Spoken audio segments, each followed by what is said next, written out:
Merci bien très chers amis fidèles internautes, vous nous suivez partout en ce net moment sur Aurore Télévision. J'ai vraiment la fierté de vous présenter cette très belle émission qui parle de la femme, sujet femme forte. Et alors nous allons tous ensemble découvrir qui est réellement une femme et d'où vient ce projet. Là je suis avec Maman Peggy Alama, donc ma femme mariée. C'est elle qui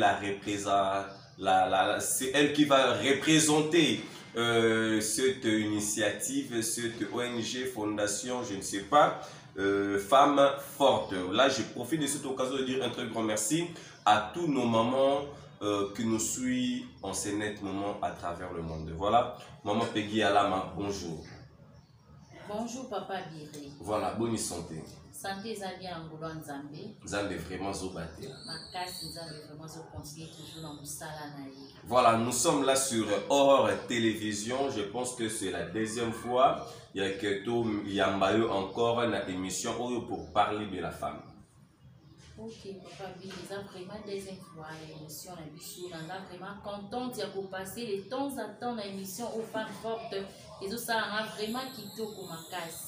Voilà, merci beaucoup Maman Peggy Alama. Et alors, comment nayo, c'est beaucoup plus pour partager l'expérience, pour éclaircir qui est une femme forte ou bien c'est pour une autre chose. Koya awa na kati émission ya femme forte, ils ont beaucoup plus pour partager l'expérience pour na ba maman ou bazolanda biso na tout le 5 continents pour partager vraiment l'expérience na biso na kati ya likwela. Voilà, merci beaucoup. Nakati ya initiative Oyo Bozali Nengo, Femme Forte. Souvent vous parlez de quoi? Pour beauté combo ya femme et puis beauté forte. Souvent la kati ya initiative la mission ya ba femme forte tu parles beaucoup plus na ba couple. Tu attaques beaucoup plus maman parce que la femme qui est la base de l'éducation. Yango to atakaka beaucoup plus maman koyeba kobongisa ba biloko eza kokoso na kati ya likwela po libala premièrement ya liboso tozomona maman maman soka simbinda kumala mute en tout cas nda kuane kozala bien te parce que maman nazaka na clé azana porte ya nda ko simbami na maman. Voilà, na linga kino katuma muke Maman Peggy genre ya femme nini o bozali kolodela parce que c'est la femme. Parce que tout le monde a moi si femme, tout. Expliquez bien genre, qualité, niveau ni a femme ou bino bozali kolobela pour azala forte. Niveau ya femme ou bozali kolobela premièrement, tu as appelé ça ya femme ou ya femme de prière, femme ou ya la soumission, femme ou ya obéissante, femme ou ya battante. Donc c'est-à-dire que femme oyo azali ko veiller sur éducation ya bananaye, azali ko veiller sur conduite naye ou azali koloba face à la société. Yango wana vraiment papa dit toujours le vraiment la femme ou azo veiller sur éducation ya bananaye, sur éducation ya société mobimba. Voilà, Maman Peggy Alama, vous êtes aussi une servante de l'Éternel. Quand la Bible nous dit femme sage bâtit sa maison, une femme sage bâtit sa maison. Pour bâtir une dame cause un argument élevé. Une femme sage, premièrement, premier point, nous faut à la femme il y a prière. Deuxième fois, savoir parler. Il y a mis ça tout et ça commis qui dit ça. Voilà. Une femme sage, c'est-à-dire être simple, être humble. Voilà, pour ça vraiment simple, humble, pour pardonner, pour vis-à-vis ya mobali na yo ya société mobimba. Wana ezali une femme sage avant obimise lo koni nena bimisa monoko. Voilà, c'est-à-dire que quand on parlait d'une personne ou azali humble, c'est-à-dire que zali pe na bato supe bazali ba orgueil lo. Okoko talisa na biso ya lo na ba o bazala ba orgueil, ba conséquences ezala lokwa nini na mwasi oyo azali humble te face à la société, face à ma camarade, face à l'entourage, face à l'église. C'est un danger ou comment? Moi, si on a humble, il y a déjà danger. Très important. Parce que l'humilité précède de la gloire. Voilà. L'orgueil précède la chute. Très important. Faut qu'on quitte ça. Et moi si ozomi quitte ça, ozana se ondimi kozala na se ya mobali yango tozoloba mwasi fo azala soumise po ozovivre sous autorité ya mutu moko boye. Voilà. Yango wana. Est-ce que ezalaka pe facile na mwasi à se soumettre parce que apparemment c'est difficile surtout baso balukaka déjà mbongo so tazokota na libala aza déjà na ba moyen na ye et est-ce que ezalaka facile ya ke accepter ko se soumettre to pe koyoka mobali oyo aye ko honorer. Mwasi oyo premièrement mwasi oyo azobanga nzambe il faut kaka se soumettre. Ataza na ba moyen ndenge. Oui, atazana ba moyen, il faut à se soumettre parce qu'il est écrit à la parole de Dieu que femmes soyez soumises à vos maris. Donc il faut se soumettre. Moi moi c'est la prière à cause de toujours na komi qui dit ça. Voilà, si qu'on ndenge yo talaka génération oyo et constat vraiment oyo ça posa moto tambola komona na la pena batu ndenge ozo komona. Est-ce que ezali na basi oyo po moni ke no te bazali pe soumise? En tout cas, papa Biré, pour la génération Nabiso, vraiment, en tout cas, je suis vraiment désolée parce que génération Nabiso, basa soumise. Ah bon? Oui. Ozo reprocher bango lokwa na babilo konini na nini ou ezali ko montrer que basa soumise pour année où vraiment to passer vraiment faut qu'on se dise la vérité, ba tu ba bali ebele et puis ba divorce c'est ça les mi ebele, mbongo ebele continue la justice.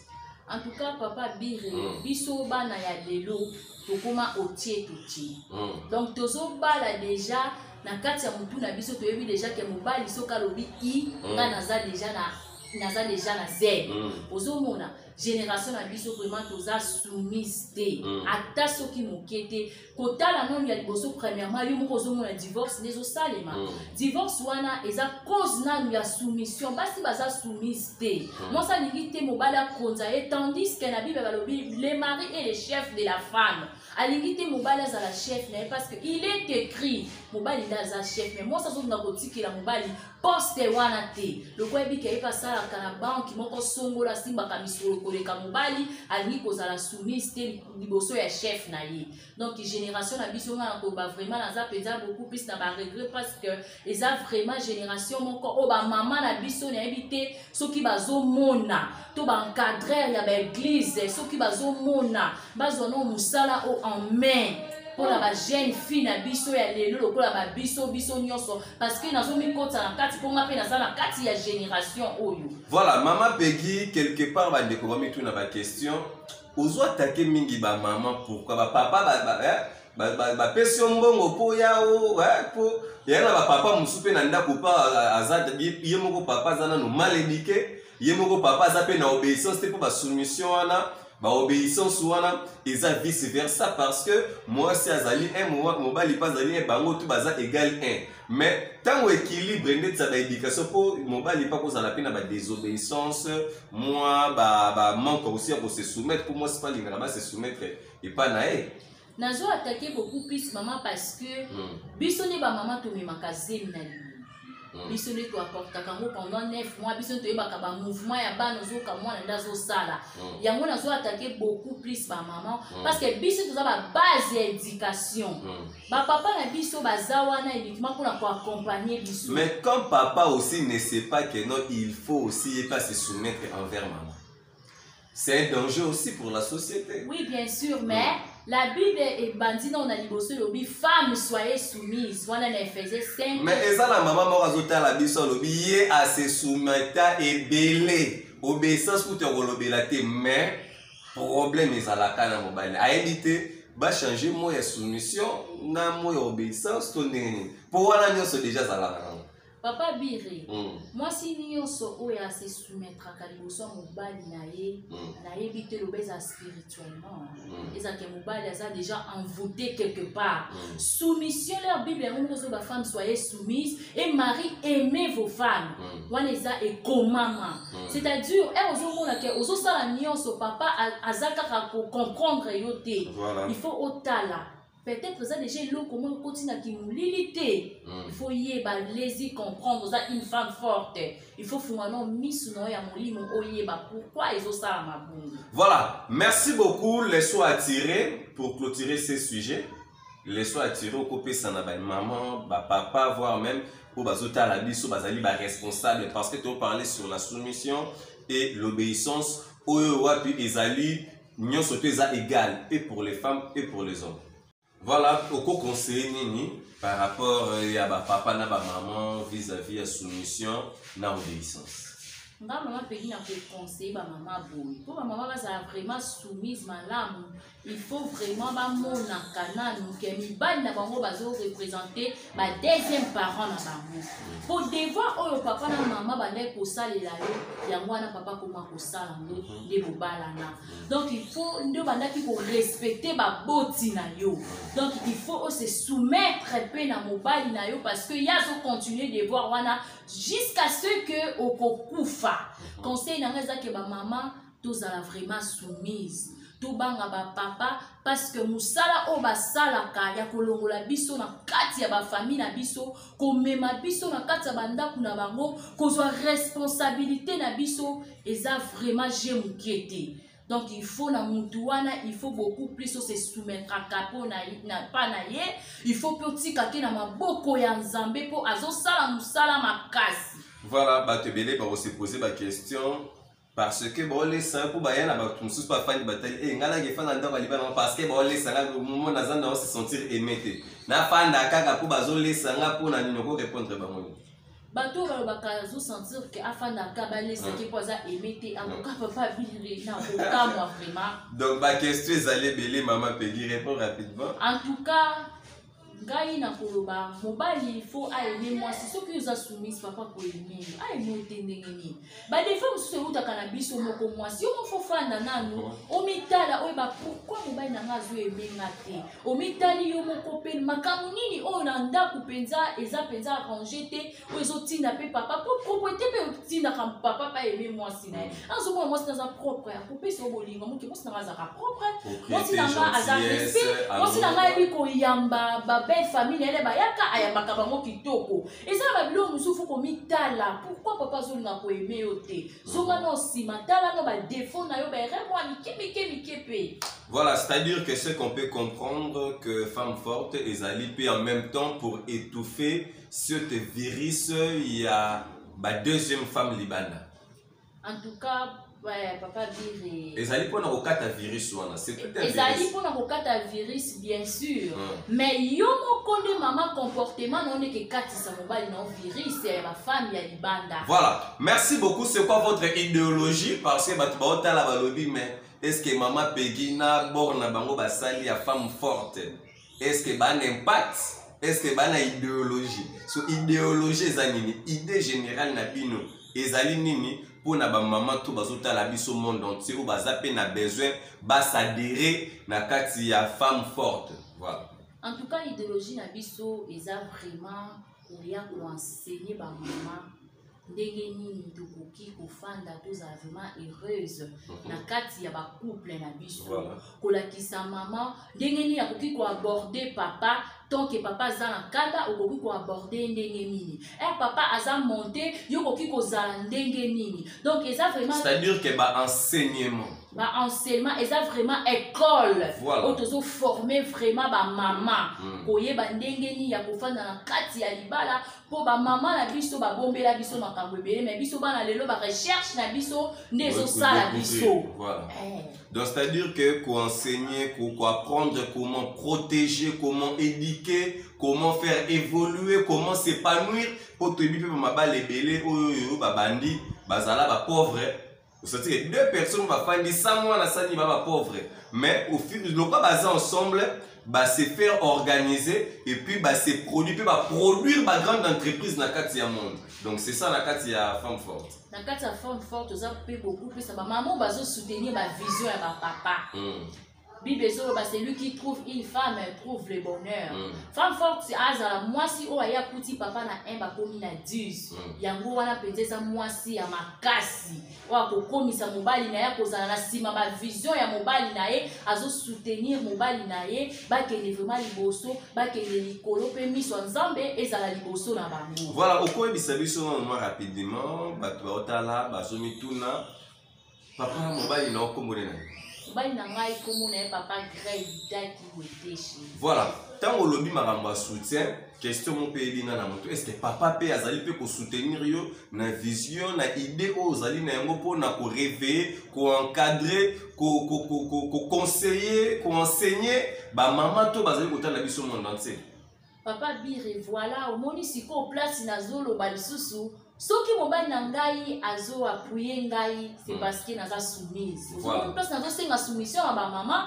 Soki nazaki moi si moko nazaki soumise te mobali na ngai naka appuyer ngai. Donc c'est une des expériences. Ah. Tema na tosaka mobali na nga na salaka o eza posa motema na ye yango moni aza derrière vision na nga po accompagner ngai. Voilà. Très important.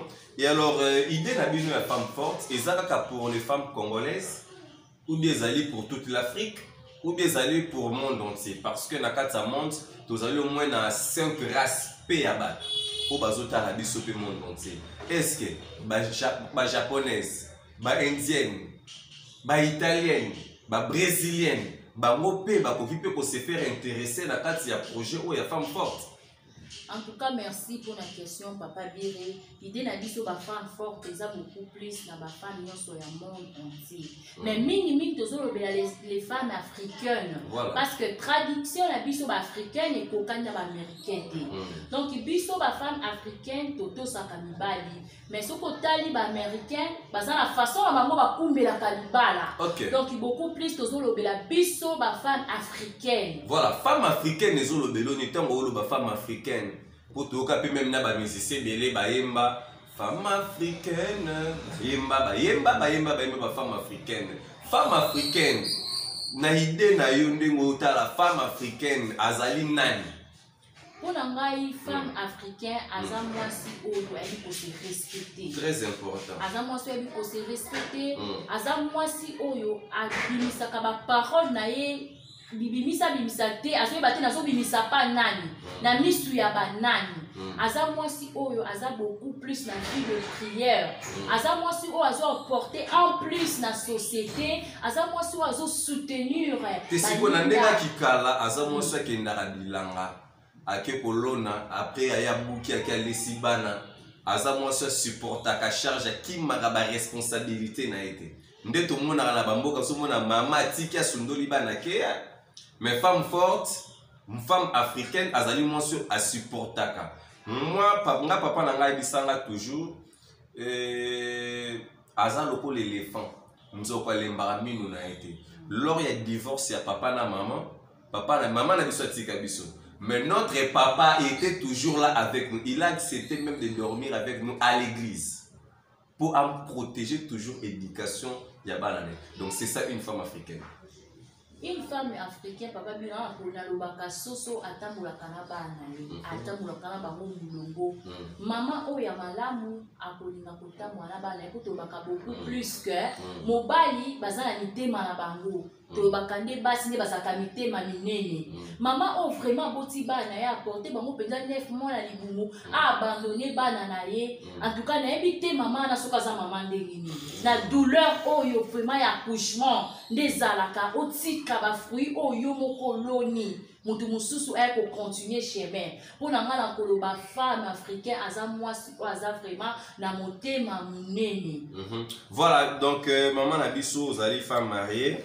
Je pense que vous avez déjà des expériences pour ne pas assumer la responsabilité, tout le engagement pour pouvoir partager, éduquer. Donc, c'est-à-dire que Yomoko Kokito Zali a besoin. Il y a soutien, il y a ma maman, tout il y a monde. Et ça, la maman, ça déjà Nicolo va plus âgé. Femme forte, ils allaient vraiment très intéressés pour s'intéresser vraiment à Bino, ils allaient peine à besoin, il y a Koyoka. Moko, il y a idée au Bozali. Donc voilà, vous avez déjà de l'expérience. Vous avez déjà quelques années où vivre des gens dans le mariage. Alors, il arrive aussi des moments à laquelle tu te retrouves face à une situation à laquelle tu te sens bloqué. C'est là déjà, et comme là. Et comme là déjà, papa dit, oui, et comme là vraiment malaya mingi. Voilà. Et comme là vraiment na fandi Nathalie likolo na se na bidi kambo na kolobango pa nani.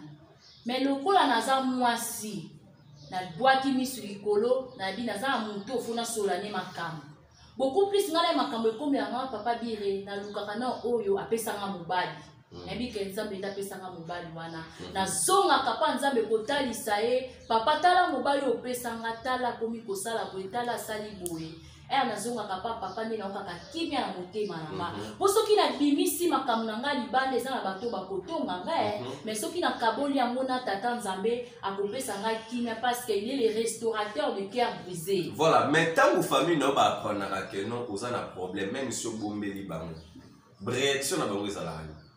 Réaction ya famille ezalaka penza ke mwa mobulu po parent moko te akoki kolinga te aza pauvre mwana ke kosouffrir na kati ya libala akoki kolinga yango te nga lokola balobaka pour le meilleur pour le pur nga moko nde alingaki mobali na nga il faut na asime yango po nga nde moto aforcaki nga te nga nde na ndimaki iyo na ndimi mobali na nga na miso ya bato na miso ya leta na miso na bino famille donc nga moko nde fona asime makambo nyonso ekoma na kati ya foyer na nga bango bakoki koya te po bapanza nga na mobali na nga parce que Bible dit que personne ne sépare ce que Dieu a uni donc tout akoki koya po akabola biso na asime vraiment eya na butu eya na moi lokola nalingaki papa. Voilà, na réponse topesi nalinga na fongola parenthèse mo binalandaki mission mo dernièrement ya papa Ebi. Mais dans Fongola, on a la prochaine émission, tu remets quelqu'un pour développer le pur et le meilleur et le pur. Voilà. Parce que lui, il est contre le mot la pure. Nakatia Maria, il a dit, il y a le royaume, vous allez prophétiser le mal. Donc voilà, nous sommes en train de passer. Mais par rapport toujours à l'actualité de la République démocratique du Congo, nous avons vu hier le maman na niveau ya Béni. Béni wana, je pense que depuis Botama déjà au cas déjà qu'il y a Béni qui m'ezali. En tout cas papa bire na tika lo katembo kana vraiment boka kaya mankila ba trouble. Na tika la vraiment boka kimia na kata mboka wana. Mais tango uta la siko nde to fandi no bona écran ozomona ba maman ba boko lata même apute mais ba lati ba sac. Ba sac to somba ba sac ba fufu ba loso ba maman ba lati yango. Plus de 50 millions de mamans babimaki na nzela basali long trajet pour montrer que bazana besoin ya pe na kati ya ville wana bazokoka suku indiquer bana na bango malamu te suite ya ba guerre ba tukokufa ba violence ozali ko salema contre la femme na éviter est-ce que femme forte ndenge bozali wana bo tuna rappel quelque chose pour la protection aussi de la femme. En tout cas, papa bire, kotala ba image wana na okaki vraiment passe makasi. Mais et c'est pélisingai parce que ba maman ba telemaki. Même la Bible Mardoché la ramona ki mboka na ezoke na kokufa akata ki bilamba la taki basaki. Na suka yango solution ezwamaki. C'est-à-dire ba maman Esther. Mardoché de era mona ki mboka na ezoke na passe akata ki bilamba alati basaki. Wana ne yaki kopesa information na Esther. Très important. Ne Esther a pesa information, Esther a naka sa neta bunga. Elle a ko comprendre que il pas ça parmi peuple wana. Mukolo mobali na ko comprendre il pas ça peuple wana akolimbisa ete. Yango Esther alobaki na Mardoché a bisa peuple mobimba basa la 3 jours ya jeûne et prière baliate. Très important. Donc ba maman wana ne bakati déjà bilamba balati basaki eza déjà danger pour la rebelle oyo ba déranger kabango. Pour même pinzoli ya mwasi ezanga l'efficacité makasi na misu ya Nzambe. Quelque part kolela ba maman de balela ki na Béni Nzambe pe kanda ne kozala likolo na autorité ya mboka te po ezana bato mususu il paraît-il bazama gauche droite. En tout cas papa bire, en tout cas na moto nyonso sala kama be na ben il faut faire vraiment attention kolela ba maman eza déjà danger. Voilà. Bakati bilamba balati basaki eza déjà signe oyo to mona déjà comment la Bible. Réaction nango déjà et monana. Donc c'est-à-dire on a bateau bazo sala mabe na ben et ba sala vraiment très attention parce que ça on a bango et kozala kaka nde ezala ki na tango ba Esther. Voilà. Merci beaucoup maman Peggy Alama. Donc nous chutons déjà vers la fin de cette émission. Je pense que prochainement on aura vraiment le temps de bien partager, de bien discuter, de bien en parler de plusieurs sujets sur cette émission Femmes Fortes. Je pense que vous avez aimé. Abonnez-vous massivement sur www.aurore télévision. Voilà, maman Peggy Alama, n'invité Soko Lobanini, un mot, soit conseil, na batutu au bazota la biso pour chuter. Conseil na ngai na kopesa na ba maman ma maman en tout cas tous à la basi la malamu tous à la vraiment basi. Oh, la parole de Dieu c'est lui qui trouve une femme trouve le bonheur. Maman, ce qui papa aille kolongola yo parce que bibi l'homme quittera et s'attachera. Il faut aux la maman oyo pour lingi mobali na yo aux la kati ya vision na ye au se soumettre parce que au commis déjà sous autorité ya mutuana. Parce que ma commission sur Malabiso, car le mari est le chef de la femme. Mon bali azam kondi. Il faut toujours na senaye. Roi mon côté alingakaba manquer liboso ya ba serviteur naye. Tandis que yo ko continuer na ko manquer papa okozala kaka emete. So ko zape soumise te okozala emete parce que yo zoto sa o e komama te. Parce que bandina nous yo faut la soumise pour mon bali a aimer yo. Yango wana conseil na nga na ko pesa na maman so bazola na biso ba maman toza vraiment la sima ba papa ba monde baza ba kondi il faut toyer ba ko se soumettre na ba chef na biso. Voilà, merci beaucoup. Je vous demanderai de vous abonner massivement, sinon on se retrouve au prochain numéro. Merci.